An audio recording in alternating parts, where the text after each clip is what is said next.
allowed to alone it downfield. Yeah, some strong words there. Sammy, what's the latest on all of this? So, look, I think from Antoine Semenyo's perspective, I think the one thing that he's desperate to avoid is that this incident overshadows his entire season and it becomes a decisive moment in his season. That is his big fear. That's the thing he wants to avoid. So what we do know is the police have started an investigation. From what I understand, Antoine Semenyo heard a racial slur, and I'm also told there was an aggressive racial slur. He will cooperate with the police investigation. He will give a statement to the police, not because he feels any kind of resentment towards the guy. Antoine Semenyo is a guy of player and an individual of great faith. He doesn't have any anger towards the guy, but as in his position as a professional footballer, as a role model, he feels he needs to make that statement to police, which is the right thing to do. Moving forward, he will do what he needs to do with that investigation. But what I can say, and I think there's not many positives to come out of this situation, right? But I think one of the positives that there are to come out of this situation is that Antoine Semenyo is happy with the way that all of the parties, the clubs, the players, the Premier League, the authorities have almost stepped up, and there's a synergy with all of them trying to get to the bottom and trying to solve this situation, which is just a really horrible way to start the season. I think we all agree there's been a synergy and there's been lots of togetherness and we've got to do this. And Sammy, how long's it been going on for? It's too long. Yeah. If I could swear right now, I would, because I just think it's just wrong. Yeah. Honestly, for the players to go out onto the pitch thinking this could happen, that, it's just so annoying that nothing's been done.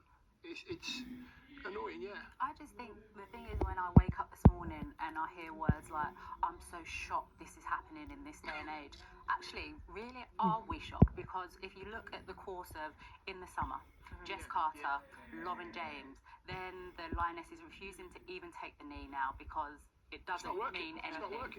Then you look at the game midweek, racial slurs in that happening, the abuse players are getting, and then the first game of the season it happened again. So are we shocked is my message. Like, for me, sitting here, once again, it's frustrating that I have to sit in this chair and talk about it, and no doubt coming off this show I will get racially abused because I'm even speaking about it once again.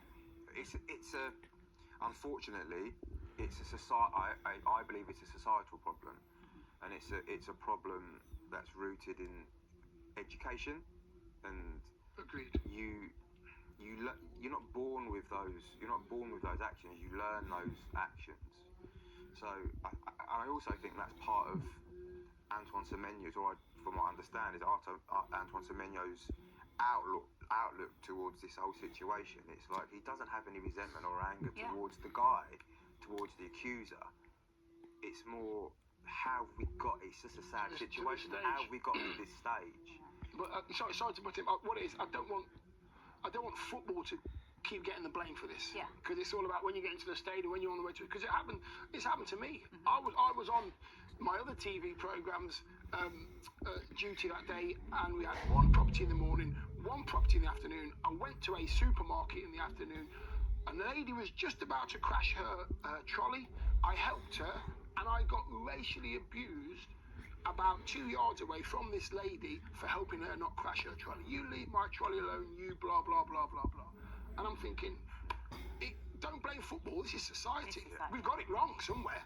Did Wrighty say it best? I think maybe it might have been in the summer, that actually now it's teaching and showing coping mechanisms that actually, it's like we just have to deal with it now. It's not going to go away. But can you believe we're even in that situation where it's just like, okay, we just have to deal with it? I think, again, I keep sort of referring to what happened last night and perhaps the players' outlook on the whole situation. But that, unfortunately, is how he sees it. He says, he's just one of many. Yeah. Not all players are going to do that. I'm just one. No. Not all players are going absolutely. to do that. So when it happens, it keeps happening. What happens if you have my mindset and you go over the barriers and you think, well, hold a minute. Yeah. You now become man on man, human on human. Yeah. Regardless of who you are. That's my mindset when I'm in the heart of the game and I'm sweating and my adrenaline's going and somebody says that to me 10 yards away. Yeah. It's a different kettle of fish. I think he's more of a man than me for doing it. Yeah, can I just ask one last question? Because the Premier League, there's 2 weeks in October where players will be taking the knee. Do you think that will even come into question now?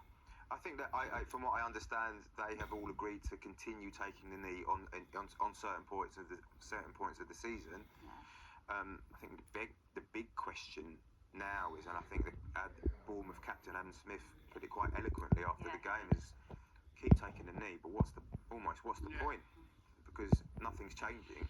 So it's going to take something or someone to take the bull by the horns and just say, enough's enough. But you don't want something bad to happen before that. Yeah, enough is enough.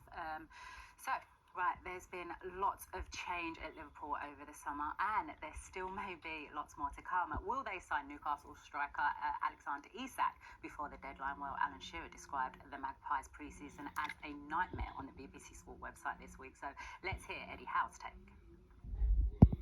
For me, Alex is one of the, if not the best, strikers in the world. So miss him from your squad is